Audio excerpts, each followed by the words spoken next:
काय बोलू असं झालंय. तर माझा विषय लाईट बिलवर आहे. हं, मला सुचवत नाही काहीच. आमची लाईट बिल आम्हाला 5-6 महिने पहिले जसं 2,000 पर्यंत द्यायची. तेव्हा ते पण एसी असतानाची गोष्ट आहे. आता एसी काढून आम्हाला लगभग 6-7 महिने होऊन गेले. तर तरी माझ्याकडे एसी असताना मला 2,000 लाईट बिल यायची आणि आता एसी नाहीये. तर मला लाईट बिल किती यायला पाहिजे मग? फक्त एक लाईट फॅन आहे. मोटरची गरज पडत नाही कारण संध्याकाळी पाणी येतं. तर त्याच्यावर सगळं भरून जातं. एक लाईट आणि एक फॅन आहे. नॉर्मली घरामध्ये असतं तेवढंच. अजून काही आहे नाही वापरायला. फ्रिज आहे. बाकी मोटर-बिटर लावत पण नाही. तर आम्हाला लाईट बिल किती यायला पाहिजे? जास्त असतो चला 1000, 1500 चला 1500 पण ठीक आहे. 2500, 3000 म्हणजे कॉमन इन्सान भरणार कुठून? आणि 2,500-3,000 लाईट बिल म्हणजे काय? आणि मग आम्ही जेव्हा त्या गोष्टीवर कंप्लेंट करायला जातात, तर ते म्हणतात, "नाही, तुम्ही वापरत असेल आम्हाला काय माहिती आहे?" हां, मी येऊन बोलते, "तुम्ही घरी येऊन बघून जावा साहेब. तुम्ही बघून जावा ना, की आम्ही काय वापरतात, काय नाही. मग आमचं घर बघा. म्हणजे घराची हाल बघा. आमची परिस्थिती काय आहे? आम्ही कुठे पण भरणार एवढं लाईट बिल." माझा नवरा रिक्षा चालवतो. आम्हाला फॅमिली सपोर्ट नाही कुणाचं. नाही ना, ते तुमचा प्रॉब्लेम आहे, ते तुम्ही बघा. मग आमचा प्रॉब्लेम आहे, चला ठीक आहे, आम्ही भरू पडत. मग आता ड्यू डेट 30 तारीख दाखवते. ठीक आहे, मागच्या महिन्याची आम्ही नाही भरू शकलो. आजारापणामुळे आम्ही म्हणजे घरी प्रॉब्लेम्स आले ते म्हणून नणला बोललो, "ठीक आहे, आम्ही भरतो. ड्यू डेट आहे 30 पर्यंत." असं तर कोणी ऐकलं नाही आणि आम्ही किती बोंबलत म्हणणार, तर कोणी ऐकणारही नाहीये. तर आम्ही बोललो, "ठीक आहे, 30 तारीख बोलतो." तर ते काल आले. परवाच्या दिवशी माझ्या नवऱ्याला पायावर कुत्रा चावला.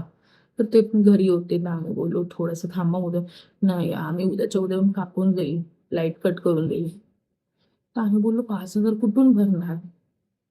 ठीक आहे, आम्ही 5,000 कुठून भरणार? कॉमन इन्सान एक झटक्यात कुठून एवढं पैसा भरणार?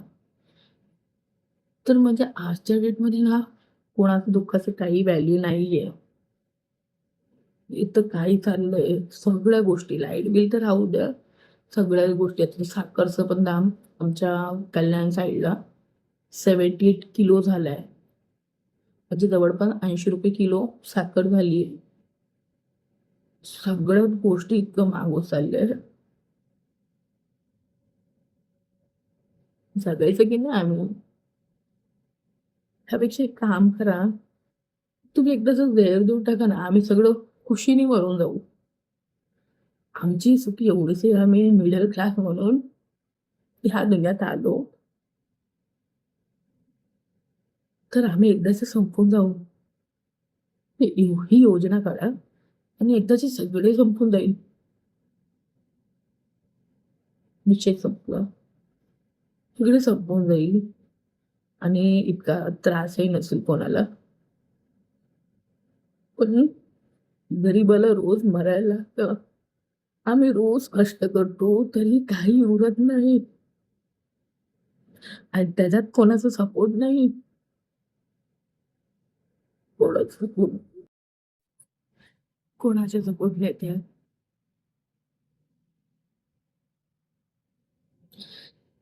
तर माझी एकच विनंती आहे मोदीजीशी आणि आपले महाराष्ट्राचे सीएमशी पण, आम्हाला एकदाच संपवून टाका. मी मिडल क्लासवाले रोज मरतोय. रोज जगण्यासाठी रोज मरतोय थोडं-थोडं करून. आम्हाला कोणाचा सपोर्ट पण नाहीये. कोणाचाच सपोर्ट नाहीये. रोज लढतोय थोडं-थोडं करून, की कधीतरी सगळं बरं होईल. पण अगर आम्ही आजची पिढी आम्ही थकून गेलो, तर आमच्या येणारी पुढची पिढी ती कशी जगणार सांगा ना? इतकं महागाई, इतकी महागाई. कसं? ते पण हर गोष्टीवर, हर गोष्टीवर. मिडल क्लास जगूच नाही शकणार. तो लढतोय, रोज लढतोय. आणि लढून राहिलोय आम्ही, रोज लढतोय. काय करायचं आता? तर माझी हीच विनंती आहे, की आमची जनरेशनपासून आणि आमची पुढची येणारी पिढी काहीच नाही उरलंय. आम्ही फक्त मरायला आलोय आणि आम्ही मरून मरून सुद्धा काही नाही करू शकत. ते खूप दुःख वाटतं, काही नाही करू शकत. काय काय नसतात त्यांच्या आई वडिलांचा सपोर्ट.